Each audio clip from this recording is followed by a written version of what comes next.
Eu confesso que eu entrei em conflito, porque quando Deus me deu essa mensagem, eu vibrei, eu falei assim, caraca, dá para falar na ceia, dá para eu ir por esse caminho aqui, falar disso, daquilo, aquilo outro.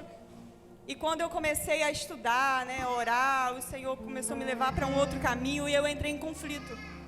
Falei, não, mas aqui não dá para falar de ceia, não vai dar certo. E eu comecei a falar com o Espírito Santo, me dá outra coisa, fala outra coisa comigo. E ele mantendo o caminho, mas eu tenho certeza que, se Deus permitiu, é porque Ele tem para tratar conosco, amém? Não fique com raiva de mim, eu vou bater só um pouquinho. É porque eu apanhei, tá? Então eu sei que alguém vai apanhar também. Mas a palavra de Deus, ela é boa, né? Tudo que vem para nós é bom, é saudável. A Bíblia diz que às vezes alguma coisa, alguma palavra entra e a princípio ela tem um sabor de fel, um sabor amargo, mas quando ela chega no ventre, ela se torna mel, né? Então a palavra de Deus, ela é maravilhosa. E eu quero convidar você a abrir a sua Bíblia no livro de Lucas, capítulo 10. Nós vamos ler do verso 25 até o 37. Eu vim até com roupa de pregador, você viu? Estilo. Pelo menos a roupa. Misericórdia. Lucas capítulo 10, nós vamos ler do 25 ao 37. Eu vou fazer a leitura aqui no Data Show para todo mundo acompanhar juntos, amém? Sentado mesmo, não precisa se levantar, vamos meditar na palavra. E eis que se levantou um certo doutor da lei, tentando e dizendo: Mestre, que farei para herdar a vida eterna? E ele lhe disse: que está escrito na lei? Como leis? E respondendo ele disse: amarás o Senhor teu Deus de todo o teu coração, de toda a tua alma, de todas as tuas forças, de todo o teu entendimento, e ao teu próximo como a ti mesmo. E disse-lhes: respondeste bem, faze isto e viverás. Ele, porém, querendo justificar-se a si mesmo, disse a Jesus: e quem é o meu próximo? E respondendo Jesus disse: descia um homem de Jerusalém para Jericó, e caiu na mão dos salteadores, os quais o despojaram, e espancando se retiraram, deixando-o meio morto. E ocasionalmente descia pelo mesmo caminho um certo sacerdote, e vendo, passou de largo. E de igual modo também um levita, chegando àquele lugar, e vendo, passou de largo. Mas certo samaritano, viajando, veio até ele, e vendo, foi movido de íntima compaixão. E aproximando-se, atou-lhe as feridas, deitando-lhe azeite e vinho, e pondo sobre o seu animal, levou-o para uma estalagem e cuidou dele. E partindo no outro dia, tirou 2 dinheiros e deu-os aos hospedeiros e disse-lhe: cuida dele, e tudo que demais gastares, eu te pagarei quando voltar. Qual, pois, destes 3 te parece que foi o próximo daquele que caiu nas mãos dos salteadores? E ele disse: o que usou de misericórdia para com ele. Disse, pois, Jesus: vai e faze da mesma maneira. Amém? Me ajuda a pregar, tá? Vocês já sabem que comigo vocês não falam muito, então, por favor. O Reginaldo é aquele que gosta de pregar calminho, né? Quando ele fica agitado, ele quer voltar para a calmaria. Já eu não, eu queria sair da calmaria e pular e gritar, mas eu não consigo. Então, me ajudem, tá bom? Aqui a gente tem um texto muito conhecido, né? O Bom Samaritano. Todo mundo conhece, tem música sobre ele. A gente vê vários rios, várias coisas sobre o Bom Samaritano. E a gente costuma meio que fazer julgamentos através desse ocorrido do Bom Samaritano. E a gente vai interpretar um pouquinho mais sobre aquilo que o Espírito Santo de Deus ministrou ao meu coração. Jesus, ele cumprindo a sua missão aqui na terra, mostrando à humanidade como a humanidade deveria viver. Jesus não veio somente com o propósito de salvar a humanidade. Ele também veio com o propósito de ensinar à humanidade a maneira certa de viver. Porque nós, humanos, temos dentro de nós a concupiscência da carne, o pecado. Nós carregamos dentro de nós as coisas ruins da natureza humana. E Jesus, ele precisou se encarnar, se fazer forma de homem, mostrar para nós que vivendo as mesmas paixões, sendo tentado pelas mesmas coisas, era possível sim viver uma vida sem pecar. Claro que nós nunca vamos atingir o nível de Cristo. Claro que nós estamos correndo para esse caminho, à medida em que nós vamos aprendendo, nós vamos avançando para nos tornar mais parecidos com Ele. Mas nós nunca vamos conseguir viver a plenitude de Cristo, viver sem pecado. Até porque aqui todos nós pecamos diariamente e já estamos bem abaixo do nível de Cristo. E Jesus, no seu ministério terreno, ele estava mostrando à humanidade a maneira de se viver, sobre quais sentimentos nós deveríamos viver sentindo, sobre quais atitudes nós deveríamos fazer, amar, perdoar, cuidar, sabe, não guardar mágoas, não guardar rancor. E alguns ensinamentos de Jesus meio que provocaram os judeus e alguns outros grupos religiosos. Por que provocou? Por que acendeu a ira nesses homens? Porque eram homens que eles eram especialistas na lei, conheciam muito bem a lei, mas não viviam. Eles eram pessoas hipócritas naquilo que falavam. Eles tinham um bom jargão, eles tinham uma boa palavra, uma boa retórica, mas eles não tinham vida para poder representar aquilo que eles falavam. Então, sempre quando Jesus ensinava a maneira certa de viver aqui na terra, ele ia em confronto com a vida dessas pessoas, os fariseus, os saduceus, os judeus em si, até mesmo os gentios. Ele ia contra essas vivências. Então, esses homens sempre se levantavam para poder tentar mexer com Jesus, para poder tentar pegar ele em alguma coisa, fazer com que ele pecasse, com que ele errasse. E aqui a gente tem um exemplo disso, porque um certo doutor, ele tinha a intenção de tentar Jesus. Ele não estava querendo receber um aprendizado, adquirir um conhecimento. Ele tinha a intenção de tentar Jesus, de provocar Jesus. E ele faz uma pergunta muito capciosa: mestre, o que eu vou fazer para herdar a vida eterna? Ele sendo um doutor da lei, ele sendo uma pessoa responsável por interpretar a lei, obviamente que ele já sabia o que ele deveria fazer. Só que, como eu disse, muitas pessoas falam aquilo que é certo, mas não vivem. E aqui está o perigo do evangelho. A gente ter uma vida de aparência. Então, aqui a gente já começa a se autoanalisar. E quando eu estou falando de vocês, eu falo de mim, tá?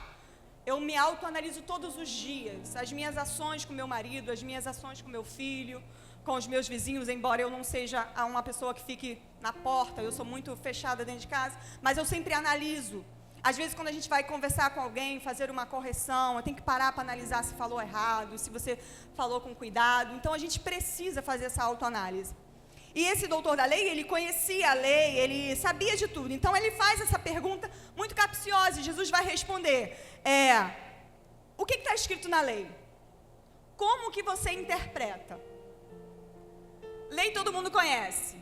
A Bíblia, a palavra de Deus, todos nós conhecemos, certo? Mas nem todos nós interpretamos o que lemos do jeito correto, certo?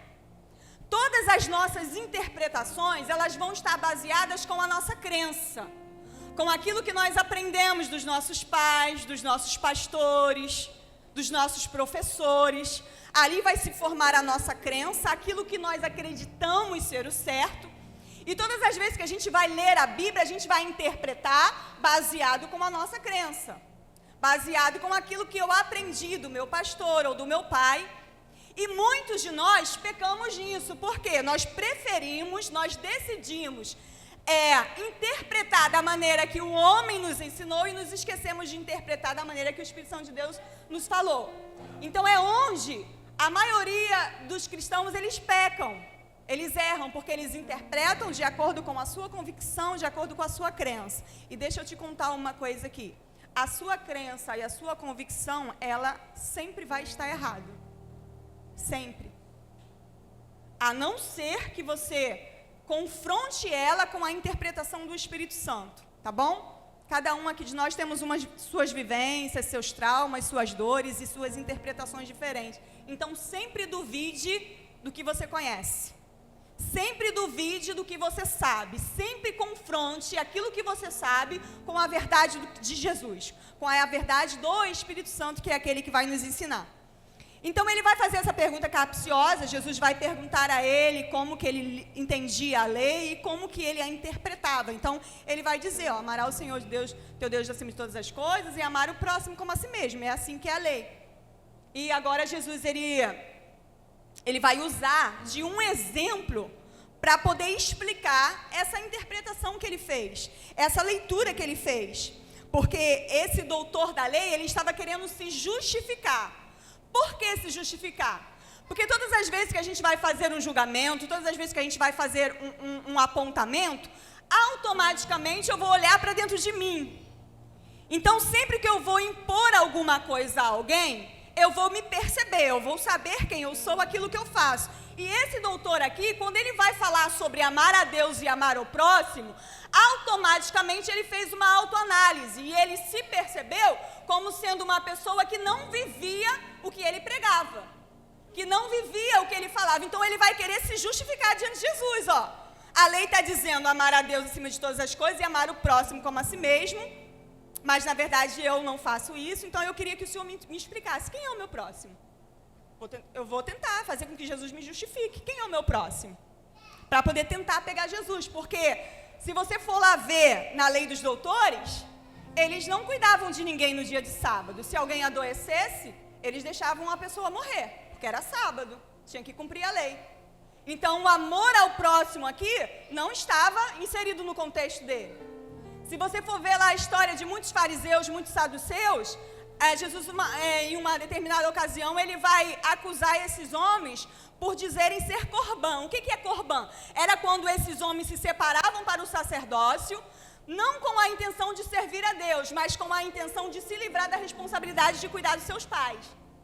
Então, quando os pais envelheciam, os homens passavam a ser responsáveis pelos pais para poder cuidar, para poder prover, suprir a necessidade, mas como eles não queriam essa responsabilidade, eles diziam que era corbã. Então, automaticamente, pela lei dos judeus, eles ficavam livres dessa responsabilidade, porque eles se diziam que estavam se separando para o Senhor. Então, na verdade, eles escondiam as suas ações debaixo da lei, para poder não querer fazer aquilo que era a obrigação deles, aquilo que era mandamento.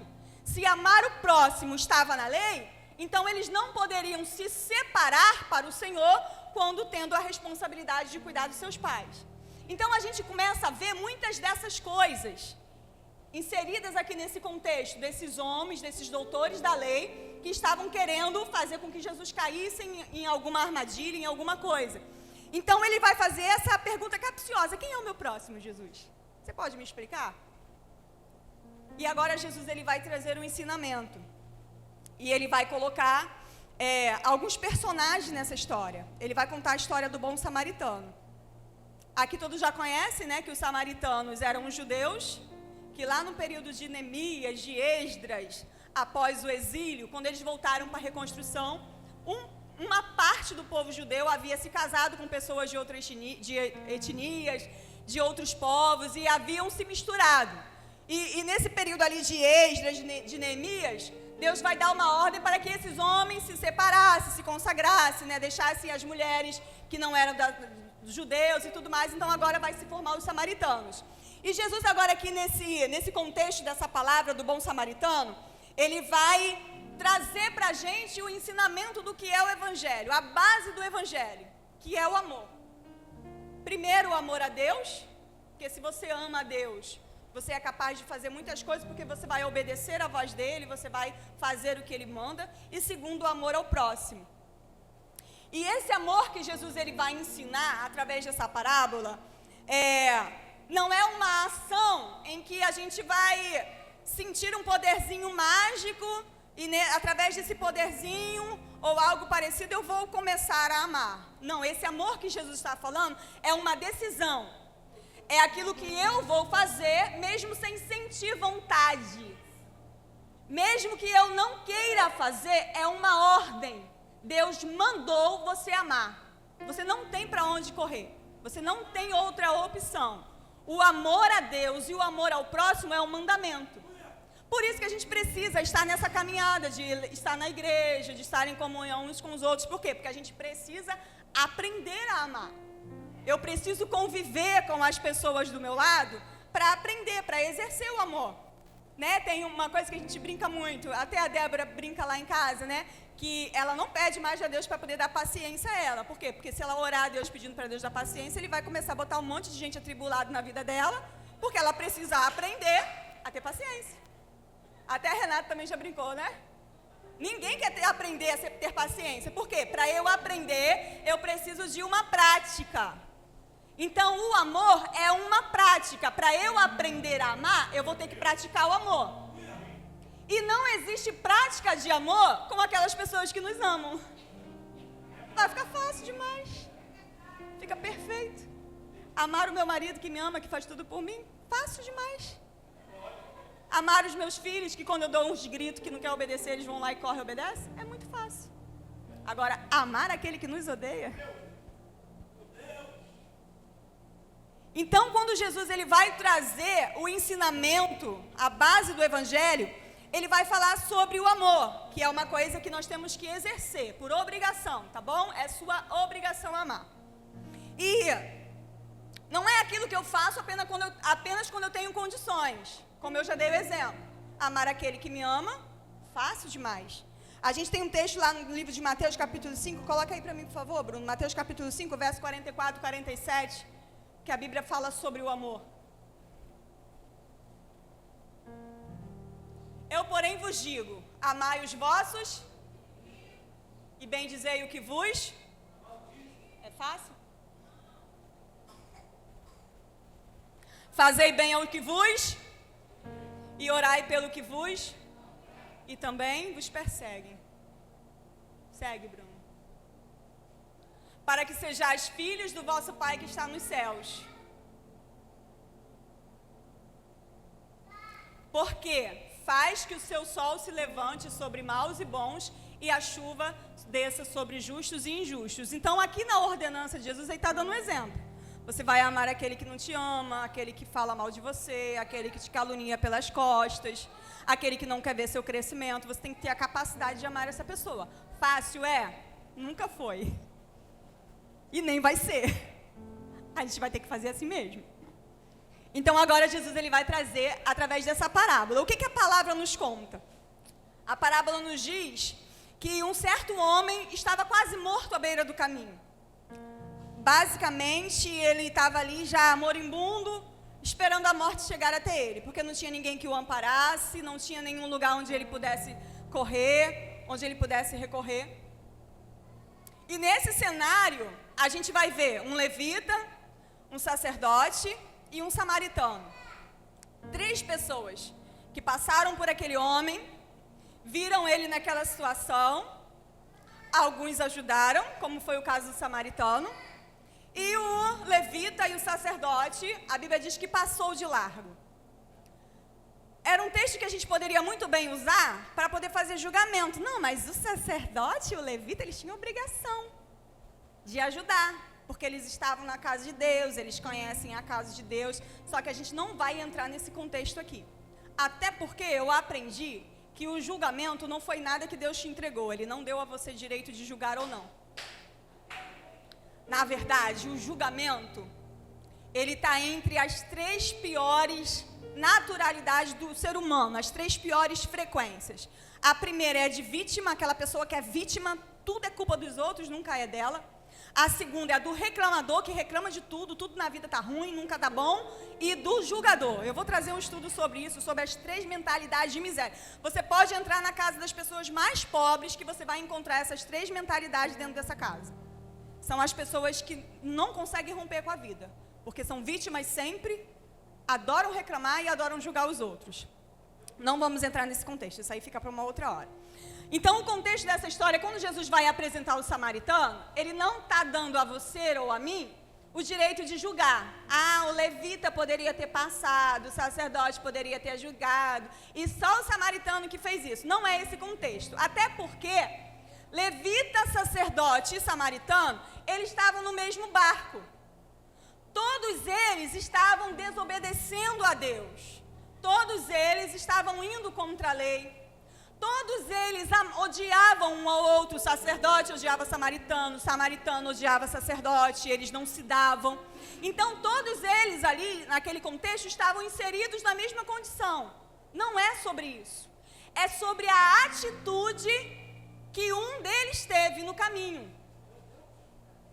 Porque quando a gente entra nesse contexto de julgar aquele que deveria fazer e aquele que não deveria, a gente assume o papel de Deus, e Deus não nos deu essa condição.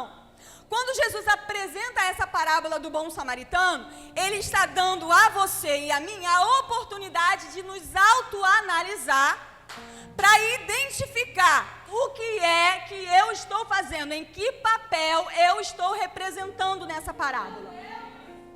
Eu sou o sacerdote que estava provavelmente a caminho de casa, Jericó, Jerusalém e eu esqueci a outra cidade que estavam a caminho. Isso, Jericó, ele estava indo de um caminho para o outro, provavelmente estava indo para sua casa, passaram de largo. Levita também, provavelmente estava indo para sua casa, passaram de largo. Mas o samaritano, como a gente vê que ele não estava indo para sua casa, porque ele deixou aquele homem em uma hospedaria, significava que ele não estava a caminho de casa. Ele estava a caminho de algum lugar, fazer algum serviço, então ele deixa aquele homem na hospedaria e depois ele volta para poder pagar a dívida e talvez voltar para a sua casa. Então, a gente vai entrar aqui no contexto das ações que eu preciso ter no Evangelho. Nós estamos aqui sentando à mesa, certo? Entendemos que nós só estamos aqui por causa do sacrifício de Jesus na cruz do Calvário.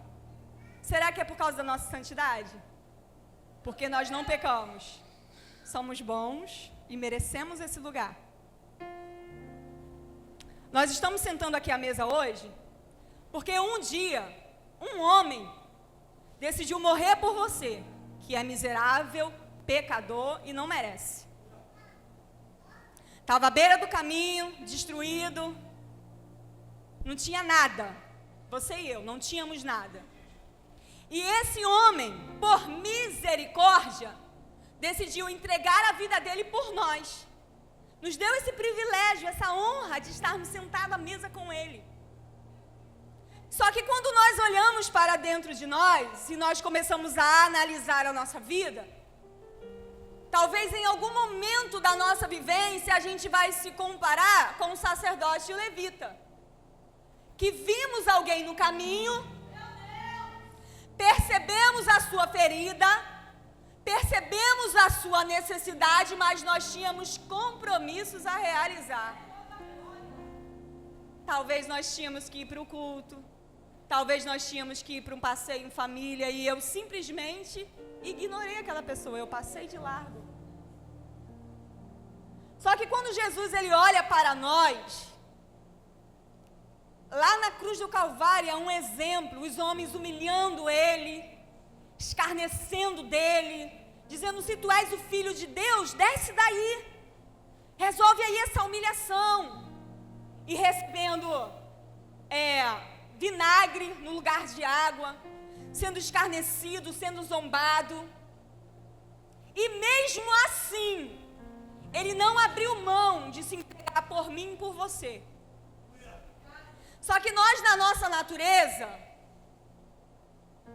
nós passamos por pessoas, convivemos com pessoas que a gente sabe que precisa da gente e a gente ignora. E ainda temos a ousadia de chegar aqui, sentar à mesa, bater no peito e dizer: eu sou digno de estar aqui. A chave dessa parábola é o amor e a misericórdia. O que é misericórdia? Qual é a definição de misericórdia? Conceder misericórdia e perdoá-lo pelo simples ato de bondade, apesar do outro não merecer. Deixa eu te fazer uma pergunta. Se Jesus hoje chegasse para você e falasse assim: fulano, sabe aquela pessoa que você não está conversando mais com ela? Que vocês tiveram uma rixa, brigaram, não estão se entendendo? Vai lá agora, pega ela e traz a mesa contigo, para sentar do teu lado. Tu teria coragem de fazer isso?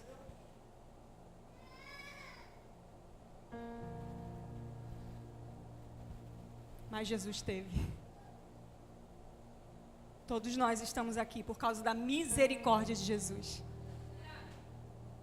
O ato de amar e perdoar aquele que não merece. Esse sou eu.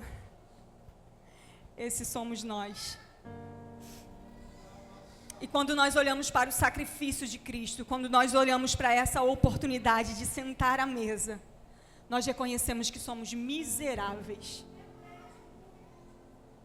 Quando nós olhamos para nossas ações diante da sociedade, nós percebemos que nós temos na nossa mão todos os recursos para curar pessoas, mas às vezes nós não usamos. Aquele samaritano, ele tinha na sua mão vinho e o azeite, e ele tinha o animal que ele usou para poder levar, e ele tinha um recurso financeiro. Vinho, sangue de Cristo. Azeite representa o Espírito Santo de Deus. Você tem ele? Você tem o sangue de Cristo? É por causa do sangue que a gente está aqui, não é? Que derramou sobre nós, perdoou nossos pecados, lavou as nossas feridas. É por causa do Espírito Santo que estamos aqui também, não é? Eu mesma, por mim, não conseguiria chegar. Confesso para vocês que o meu dia hoje, quase que atribulei a vida do meu marido lá. Não conseguiria chegar. Mas por causa do Espírito Santo, nós estamos aqui. A hospedaria que aquele samaritano colocou aquele homem representa a igreja e os servos da casa de Deus. As pessoas que estão aqui para poder servir. A pergunta é: quantos que você deixou de trazer para esse lugar hoje? Por causa do conflito, por causa da rixa, por causa do problema, aquela pessoa, me irrita muito. Tem tanta gente assim, que mexe com a gente, sabe, que faz a gente ficar retrito, acolhido num canto e não querer falar. E quando eu falo disso, eu não penso em vocês, eu não olho para vocês, eu olho para mim. Eu analiso a minha vida. Eu analiso as pessoas que hoje eu poderia ter próximo a mim, e eu não tenho por causa de ações que eu tomei, que não foram igual esse samaritano. Pessoas que eu poderia ter aqui sentado à mesa, ao meu lado, ceando com Cristo. Mas por causa daquilo que eu não consegui ser capaz de fazer, eu não as tenho aqui. E quando nós falamos de evangelho, o resumo do evangelho é o amor. O amor a Deus e o amor ao próximo. Toda a lei se resume nesses dois mandamentos. E quando eu digo próximo, eu digo meu inimigo. Quando eu digo próximo, eu digo aquele que me afronta. Quando eu digo próximo, eu digo aquele que não quer estar ao meu lado. Mas mesmo assim eu vou amá-lo. Mesmo assim eu vou cuidar dele. Quando Jesus dá ordem aos seus discípulos para preparar a última ceia, os discípulos vão lá, preparam o lugar, Jesus dá as instruções, eles preparam, está tudo certinho. Ele senta lá com os discípulos, certo? Judas, que o trairia, estava à mesa?